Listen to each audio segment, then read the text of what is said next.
నాగేశ్వరరావు గారు రాజశేఖర రెడ్డి మరణంపై కూడా అనుమానాలు వ్యక్తం చేస్తున్నారు. నేను విజయమ్మ ప్రచారానికి బయలుదేరిన తర్వాత కూడా ఈ అంశాన్ని ప్రస్తావిస్తున్నారు. మళ్ళీ సిబిఐ ఎంక్వైరీ చేయాలి అని డిమాండ్ చేస్తున్నారు. ఏమంటారు మీరు?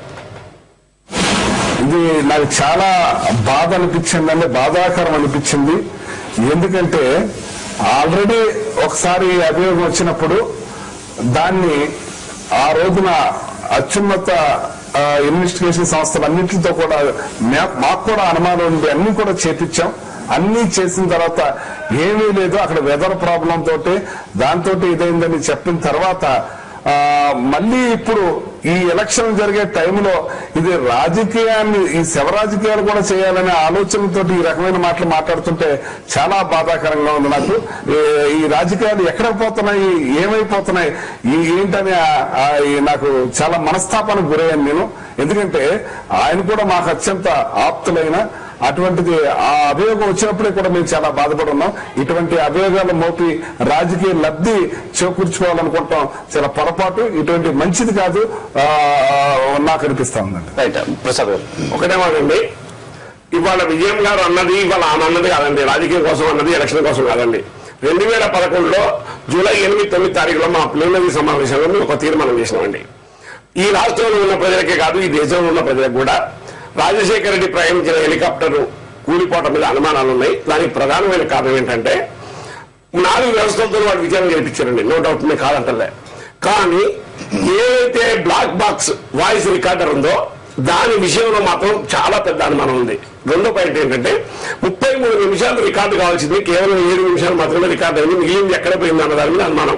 డీకోడ్ చేయడం కోసం ఆ బ్లాక్ బాక్స్ ని అమెరికాకు పంపించారండి.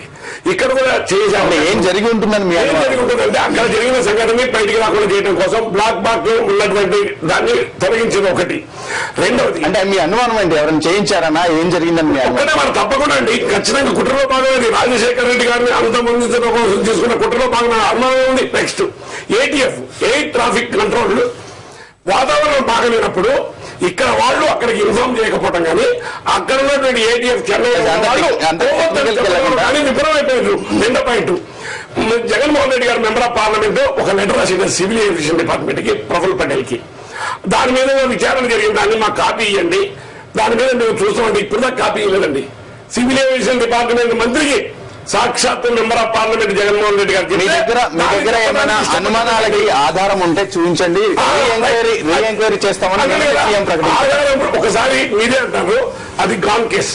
ఎంక్వైరీ అయిపోయింది, ఖాతాలు తెలిపింది, మేఘాలు వచ్చినాయి, వర్షం బాగా వచ్చింది, వాతావరణం బాగలేదు. ముఖ్యమంత్రి అంటున్న ఉద్దేశం ఏంటి అంటే ఆధారాలు మేము చూపించాలా? ఇన్వెస్టిగేట్ చేసిన ఆధారాలు చూపించావు, ఇన్వెస్టిగేషన్ చేసిన సంవత్సరాలు ఆల్రెడీ క్లియర్ అని చెప్పారు కదా. అనుమానాన్ని ఆయన కూడా వ్యక్తం చేసినట్టు ముఖ్యమంత్రి గారు కూడా అనుమానం ఉన్నట్టే. ఒకటే చెప్పాలి, ముఖ్యమంత్రి స్థాయిలో ఎంక్వైరీ ఇది over, there is no question of reenquiry. Enquiry అంటానంటే అనుమానం ఆయనకు ఉంటుంది అనమాట. ఆధారాలతో రెడ్డి గారు ఇప్పుడు నాగేశ్వర గారు, ఇప్పుడు యాక్చువల్ గా ఆ రోజున వాతావరణం బాగోలేదండి, మీరు వద్దు ఆగిపోండి అని చెప్పి ఆ రోజున విజయమ్మ గారు కోరారని ఆవిడే చెప్పున్నారు. ఆ రోజున లేదు నేను వెళ్ళాలని చెప్పి అక్కడ ఉన్న నాయకులు చిత్తూరులో ఉండి ఏమైనా సరే మీరు రావాలి, ఈ ప్రోగ్రాం మనం చేయాలి, మీరు వచ్చేయాలి అన్నారు. మరి ఎవరి మీద ఈ రకమైన అభియోగాలు మోపుతారు? అసలు ఇది ఆ రోజున ఆవిడ నోటితో ఆవిడే అన్నారు వెళ్ళొద్దన్నానని చెప్పి పరిటాల రవి హత్య కేసులో జగన్ ఉన్నారు, అండ్ అది కూడా రీఎంక్వైరీ చేయాలని. ఇప్పుడు ఆ కేసు ఈ కేసు డిఫరెంట్. ఎందుకంటే సరే ఇప్పుడు సిబిఐకి సంబంధించింది, సిబిఐకి సంబంధించి మేము ఇలా కొత్తగా, ఎందుకంటే మన విజయలక్ష్మి గారు చెప్పినట్టు మేము కొత్తగా ఆరోపణ చేస్తలేము. విజయలక్ష్మి గారు కొత్తగా ఆరోపణ చేస్తున్నాం. మేమేమంటున్నాం అంటే మేము ఆ రోజు కూడా జగన్ నిందితుడిలా ఖచ్చితంగా జగన్ ప్రోద్బలం వల్లనే పరిటాల హత్య జరిగింది మేము ఆ రోజే చెప్పాము. ఆ రోజు ఎందుకంటే సిబిఐని ఉపయోగించుకొని ఆ రోజు చెప్పుకునే ప్రయత్నం చేసిరని వాళ్ళందరూ మేమన్నాం, అందరూ వాస్తవం అది. అయితే ఈ రోజు కూడా మేము ఎందుకంటే వాళ్ళు మాట్లాడుతున్నటువంటి సందర్భం మాకు సంబంధం లేదు. వాస్తవంగా వాళ్ళ వేరు, మా కేసు వేరు. మేము అప్పటి నుంచి కంటిన్యూషన్ దాన్ని ఎక్కడ కానీ బ్రేక్ చేయలేదు. ఖచ్చితంగా పరిటాల రవిని చంపడంలో జగన్ హస్తం ఉన్నది అనేది ఆ రోజు చెప్పాము, ఈ రోజు అదే చెప్తున్నాం. అయితే వీళ్ళు ఏమంటున్నారు, ఆ రోజు ఎందుకంటే జగన్ ఎందుకంటే మన సిబిఐ క్లీన్ చిట్ చేసింది అని చెప్పేసి ఆ రోజు చెప్పుకున్నారు, అంటే సిబిఐ నిష్పక్షపాతం చెప్పారు. ఈ రోజు ఎందుకంటే సిబిఐ మీద ఆరోపణ చేస్తున్నారు. కాబట్టి ఎందుకంటే మీరు ఆ రోజు మీద సిబిఐ నిష్పక్షపాతంగా చేస్తే జగన్ మీద ఆరోపణ చేస్తేనేమో నిష్పక్షపాతం అన్నారు. ఈ రోజేమో మరి అదే మీరు సిబిఐ మీద మీరు ఆరోపణ చేస్తున్నారు. కాబట్టి మేము ఆ రోజు కూడా మేము ఇదే చెప్పాము, ఖచ్చితంగా జగన్ హస్తం ఉంది అని చెప్పడంలో మనం చెప్తున్నాం. ఇంకో విషయం ఇప్పుడు ఏమంటే వాస్తవంగా ఎందుకంటే ఇప్పుడు ఇక్కడ విజయలక్ష్మి గారు కానీ జగన్ గారు కానీ అంటే వాళ్ళు ఎందుకంటే జగన్ ముఖ్యమంత్రి వైఎస్ గారు రాజశేఖర రెడ్డి గారు చనిపోయిన డే 1 నుంచి కూడా వాళ్ళు ఎందుకంటే ప్రజల సింపతి కోసమే ప్రయత్నం చేస్తున్నారు తప్ప వాస్తవంగా ఆ రోజు కూడా రాజశేఖర రెడ్డి ఏ విధంగా చనిపోయింది అనేది ఆ రోజే చెప్పుంటే బాగుంటుండే. ఆ రోజు చెప్పకుండా ఆ రోజు కూడా ఎందుకంటే అసలు ఏమిటంటే ఆమె ఎందుకంటే క్లీన్ చిట్ ఇచ్చినట్టు మాట్లాడింది. రెండోది ఆ రోజు కూడా జగన్ ఎందుకంటే మొత్తం ఎందుకంటే పబ్లిక్ ఆ రోజు కూడా సింపతి, ఈ రోజు ఎందుకంటే నిన్న కుమారుడు జైల్లో పోతే కూడా ఆమె కూడా సింపతిగా ప్రయత్నం చేసింది తప్ప అయ్యో నాకు తల్లి గారి కూడా బాధ్యత ఉన్నది, తల్లి ఎందుకంటే బాధపడచ్చు, తల్లి ఎందుకంటే ఆరోపణ చేయొచ్చు, కానీ స్టైల్ ఎందుకంటే వాళ్ళు ఇప్పుడు కొడుకు కానీ ఇటు తల్లి కానీ వాళ్ళ దగ్గర సింపతి కోసం ప్రయత్నం చేస్తున్నారు. చక్రపాణి గారు మీ దగ్గర నిజానికి ఎవరికైనా సరే అటువంటి మృతుల మీద అనుమానం ఉన్నప్పుడు ఖచ్చితంగా విచారణ జరిపించాలి, ముఖ్యంగా ఆయన భార్య చేస్తున్నారు కాబట్టి. కానీ నాకు అడగడంలో ఉన్న హేతుబద్ధత నాకు కొంచెం అనుమానాస్పదంగా అనిపిస్తుంది. ఎందుకంటే రాజశేఖర రెడ్డి గారు చనిపోయి దాదాపు 3 సంవత్సరాలు కావాల్సి వస్తున్నది. 1 సంవత్సరం పాటు ఆయన పార్లమెంట్ సభ్యుడిగా ఉన్నాడు జగన్మోహన్ రెడ్డి గారు. ఒక్కరోజు కూడా అక్కడ మంత్రులను పార్లమెంట్ లో ప్రస్తావించడం, దాన్ని ఒక ఇష్యూ చేయడం చేయలేదు. అదే సందర్భంగా ఆయన బయటకు వచ్చే సందర్భంగా విజయమ్మ గారు స్వయంగా సోనియా గాంధీని కలిసినారు. బహుశా ప్రధానమంత్రి కూడా కలిసి ఉంటారు, లేకపోతే హోంమంత్రిని కూడా కలిసి ఉంటారు, ఇంకెవరైనా కలిసి ఉండే అంత స్టేటస్ అమ్మక పెట్టుకున్నారు. మరి అప్పుడు కూడా ఒక్కసారి కూడా ఒక్క మాట కూడా మాట్లాడలేదు. ఇవాళ సడన్ గా ఇట్లా మాట్లాడడం అనేది ఓకే, వాళ్ళకి అనుమానం వచ్చింది కావచ్చు, 4 విచారణల తర్వాత కూడా మళ్ళీ విచారణ జరపాలి. ఒకవైపు ఏమో ఒక్క విచారణ కూడా జగన్ మీద జరగడానికి వీల్లేదు అంటున్నారు, ఒక్క సిబిఐ విచారణ కూడా జగన్ మీద జరగడానికి వీల్లేదు. అక్కడేమో మళ్ళీ పునర్విచారణ, నేను చెప్పండి, అక్కడేమో పునర్విచారణ అన్నారు. ఖచ్చితంగా పునర్విచారణ జరిపించాలి. ఒకటి, పునర్విచారణ జరిపించడంలో ఇప్పుడు ఆల్రెడీ సిబిఐ కస్టడీలో బ్రహ్మానంద రెడ్డి అంటే ఆయన ఉన్నాడు, ఆయనే ఆ హెలికాప్టర్ ఇన్ఛార్జ్, ఇంకెవరో కాదు. ఇవాళ జగన్ కేసులో కో అక్యూజ్డ్ గా ఉన్నటువంటి వ్యక్తే అక్కడ కూడా ముద్దాయి. నిజానికి ఒకవేళ మీరు విచారణ పరిధిలోకి తీసుకొస్తే ఆయనే మొత్తం ఇన్ఛార్జ్. దాన్ని రిపేర్ చేయించడా లేదా, నట్లు తీసేసినారా, నట్లు పెట్టినారా, ఇంధనం పోసినారా, యాక్సిడెంట్ జరగడానికి, కుట్రలు జరగడానికి ఎవరి ఆధీనంలో ఉంటుంది ఆ హెలికాప్టర్? పూర్తిగా ఆయన ఆధీనంలో ఉంది, బ్రహ్మానంద రెడ్డి గారి ఆధీనంలో ఉంది. బ్రహ్మానంద రెడ్డి గారు ఎవరి ఆధీనంలో ఉన్నాడు? జగన్ ఆధీనంలో, సిబిఐ ఆధీనంలో. సిబిఐ ఆధీనంలో మీరు దయచేసి జనక్ ప్రసాద్ గారు ఇట్లా పోయి పంజాగుట్ట పోలీస్ స్టేషన్ లో ఒక రిపోర్ట్ ఇప్పించేసి దీని మీద పునర్విచారణ చేయమని చెప్పండి, మాకు అనుమానం ఉందని చెప్పండి. అట్లా ఉంటది. కానీ దాన్ని ప్రజల్లో తీసుకుపోయి నా భర్తను చంపేసిన అది చాలా ఇబ్బందికరమైనటువంటి అంశం. మళ్ళీ ఒక లెటర్ రాయండి. ఒక అంశం గురించి నాది ఇన్వెస్టిగేషన్లు విడివిడిగా కాదండి, ఒకేసారి ఏం చేసినట్టే సిబిఐతో వాళ్ళ ఏజెన్సీలతో చేయించారు. అన్ని రిపోర్ట్ల విషయం మీరు ఆలోచించండి. ఒక్కదానికి కూడా వాళ్ళ సమాధానం చెప్పేదండి. అగస్టా హెలికాప్టర్ లేట్కి వస్తాడా, బెల్ హెలికాప్టర్ రెడీగా ఉంటుందా, బెల్ట్ వస్తుందా, అది రిపేర్ లో ఉందని అంటారా, ఈ హెలికాప్టర్ బాగా వస్తుందా? చెప్పండి. అప్పుడు ఏ ప్రభుత్వం ఉన్నది? ప్రభుత్వం అధికారం ఎవరన్నారు? ఇది బెల్లా తొందరగా వస్తుంది, ఆగస్టు లేట్ అన్న officer aviation department is under the control of government of India. Government of ఇండియాలో ఉన్న పెద్ద మనుషులు, కొందరు పారిశ్రామికవేత్తలు, కుట్ర పన్ని రాజశేఖర రెడ్డి అంతమంది ఆ రోజుల్లో అధికారి రాజశేఖర రెడ్డి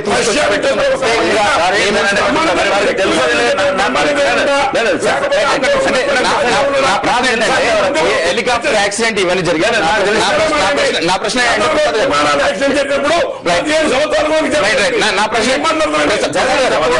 కంక్లూడ్ చేద్దాం. నా ప్రశ్న ఏంటంటే, ఇప్పుడు ఇట్లాంటి ఎంక్వైరీని పునర్విచారణ జరపాలని కోరుతున్న మీరు పరిటాల సునీత చేస్తున్న డిమాండ్ ని స్వాగతిస్తారా? జగన్ పై పరిటాల హత్య కేసులో జగన్ పునర్విచారణ జరపాలి అనేటువంటి అంశాన్ని స్వాగతిస్తారా? రాజకీయ పార్టీగా మీరు స్వాగతిస్తారా? ఇప్పుడు ఈ ప్రశ్నకి స్పష్టంగా సమాధానం చెప్పానండి. అది క్లీన్ చిట్ ఇచ్చారు, ఇక్కడ క్లీన్ చిట్ ఇవ్వలేదు, ఇక్కడ మోసపడుతున్న అనుమానాలు ఉన్నాయి. సంబంధం ఏంటంటే వాళ్ళ అనుమానాలు కాంగ్రెస్ ఒక్కటే ఉన్నాడా, వాళ్ళు చేసుకున్నాను. అధికారం లేదు.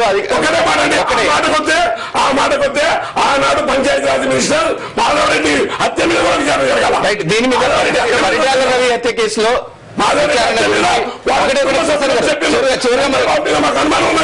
మనకి సమయం మించిపోతుంది, ఎక్కువ సమయం లేదు. పరిటాల రవి హత్య కేసులో పునర్విచారణను మీరు స్వాగతిస్తారా? మేము స్వాగతించలేదండి. చెప్పమని ప్రభుత్వం చెప్పాలండి. ఈ ప్రభుత్వం మేము విచారణ జరుపుతున్నామని ప్రకటించినప్పుడు చెప్తాం. మేము ప్రభుత్వాలు చెప్పడం కోర్టులు ఆదేశిస్తే సిబిఐ ఎంక్వైరీలు జరుగుతున్నాయి. ఒక రాజకీయ పార్టీగా మీ అభిప్రాయం చెప్పండి. మీరు పరిటాల రైతులను ఒకరు తీసుకున్న డివిజన్ చెప్పండి. ఈ డిమాండ్ గురించి డిమాండ్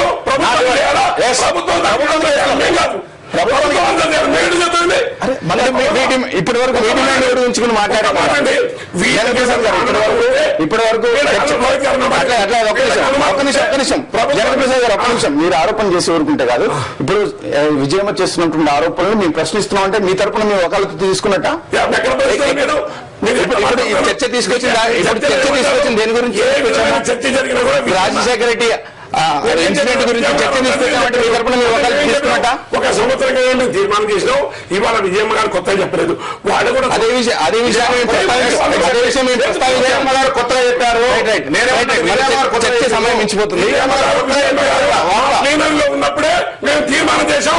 ఆమె కూడా తీర్మానం ఒక సభ్యులు దాంట్లో విజయలక్ష్మి గారు చేసినటువంటి ఆరోపణ ఎంక్వైరీ చేయమనండి. దాంట్లో మేము ఎవరు అబ్జెక్షన్ చెప్పలేదు. దాంట్లో చర్యల వల్లనే మా రాజశేఖర్ చనిపోయినందుకు కాంప్లైంట్ చేయండి. తప్పులేదు. థ్యాంక్ యూ సో మచ్ అండి. చర్చలు పాల్గొన్నందుకు నాగేశ్వర గారు థ్యాంక్ యూ సో మచ్ అండి. ఇది ఈ రోజు న్యూస్ వాచ్ కార్యక్రమం. రేపు న్యూస్ వాచ్ లో మళ్ళీ కలుద్దాం. టీవీ9.